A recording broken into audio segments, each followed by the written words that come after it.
I grew up keeping the Sabbath, Adventist family going way back, and for a long time, I thought that made me safe. But then I walked away from God for years, and even after I came back, I went right back to keeping the Sabbath the exact same way I had learned growing up, and it still wasn't working for me. It created anxiety, not rest. I had the upbringing, I had the practice, I had the theology, but I was still missing the point. Turns out this is not a new problem, and it happened to the most religious man in Jerusalem as well. His name was Nicodemus, a Pharisee, ruler of the Judeans, a seat on the Sanhedrin, a teacher of Israel. If there was a hall of fame in the first century for religious credibility, he was in it. He comes to Jesus at night on his own terms, and he opens with something that sounds actually really respectful. We know that you're a teacher who comes from God. Nobody could do these signs unless God was with him. Now he's trying to figure out where to file Jesus, what category, what box. Jesus doesn't answer that question. He skips right past it. He says, "Truly I tell you, unless someone is born again, born from above, he cannot see the kingdom of God." Not, "You're really close." Not, "Hey, really good start." He says, "You cannot see it," to the most religious man in the room. Now, here's what we need to know about Nicodemus's world. The Pharisees often get flattened into these cartoon villains a lot of the time. Legalistic, rigid, obsessed with rules. That's not actually accurate, though. They were reformers. They were trying to keep the Torah alive and practical for the people who could no longer get to the temple every time that it mattered. That's not actually a bad instinct. But here's what a lot of them believed underneath all of that. And this is the part that really matters. They believed that they were already born into the covenant, born into that outcome. Keeping the law wasn't about earning salvation. Salvation was already assumed. The law was just maintenance of something that was already guaranteed by bloodline. So when Jesus tells Nicodemus that he needs to be born again, Nicodemus isn't hearing, "Try harder." He's hearing that the thing that he thought already was settled was never actually settled at all. And that's why he asks this almost ridiculous question about crawling back into the womb. He's not confused, he's stalling. Because the alternative is starting over, and he's old. Now, flip to the next chapter in John, because here's where it gets interesting. A Samaritan woman meets Jesus at the well. Not because she's looking for him, but because she just went there to draw out water like she's done 1,000 afternoons before. She didn't pick the hour. She didn't seek Jesus out. She doesn't show up with an opening line. Nicodemus plans out his encounter with Jesus. She wanders into hers with just a jar on her shoulder. And here's the deepest contrast underneath all of that. As far as we can tell from the text, Nicodemus's life is going according to the plan. He's in a respected position. He's a religious authority, a seat at the table. The woman's life is the exact opposite. 5 marriages behind her. Now she's living with a man who isn't her husband. And I want to be careful here. The text doesn't actually tell us why, and it's tempting to hear this as a verdict on her character. And I'd actually push back on that. In that world, women moved through marriages for reasons that had almost nothing to do with their own choices.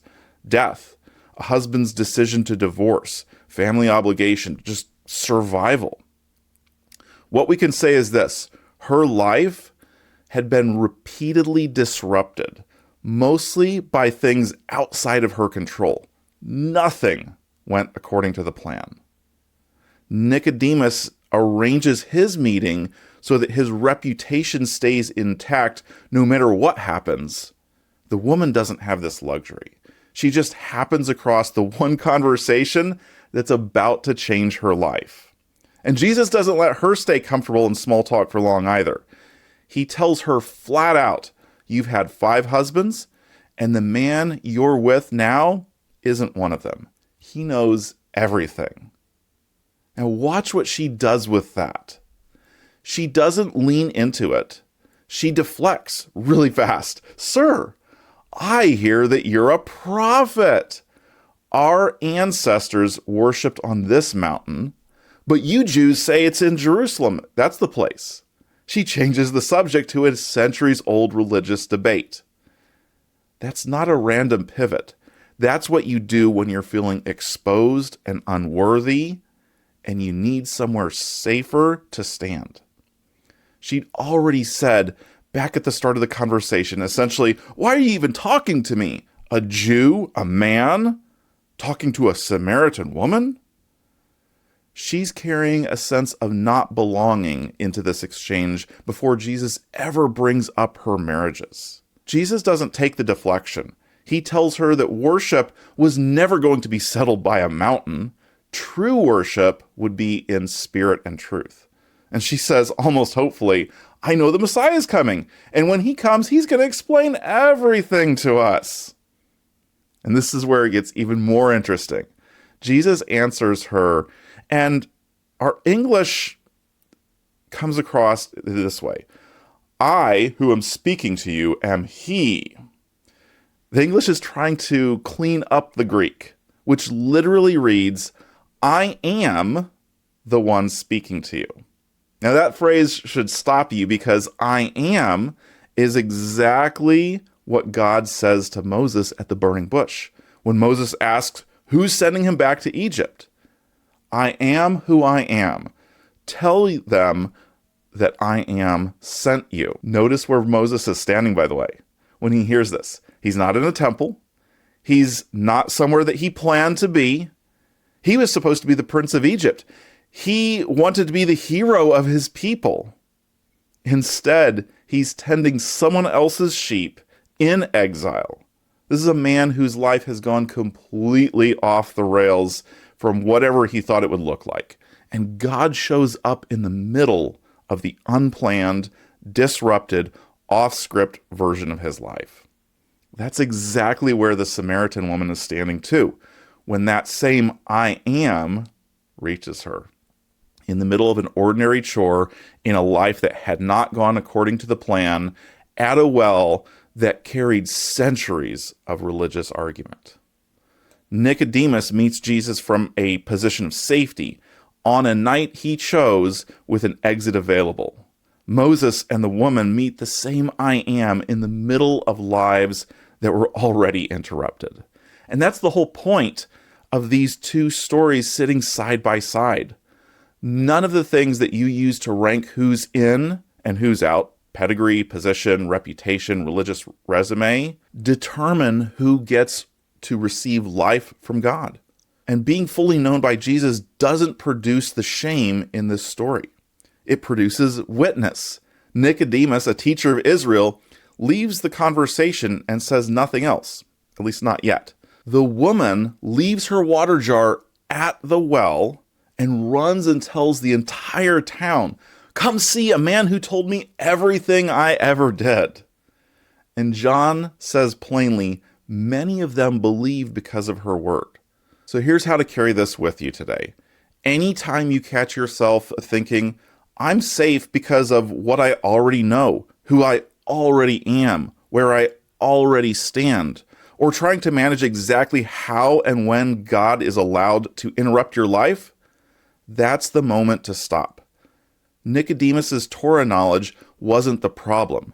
Treating it like proof he already arrived was. And trying to keep control of the encounter that wasn't neutral either, it's what kept him quiet. So ask yourself honestly, what have you quietly turned into evidence that God owes you belonging? Is there some part of your story that you assume, if it were fully known, would disqualify you instead of sending you? And is the life of God actually visible in you right now? Or are you still running on that documentation?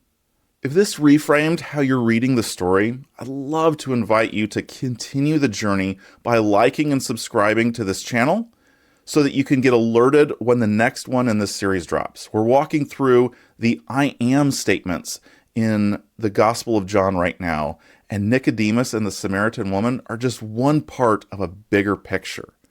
Also, check out my newsletter and Substack article. They're linked in the description for a fuller picture, including a Roman official who responds better than either of them do.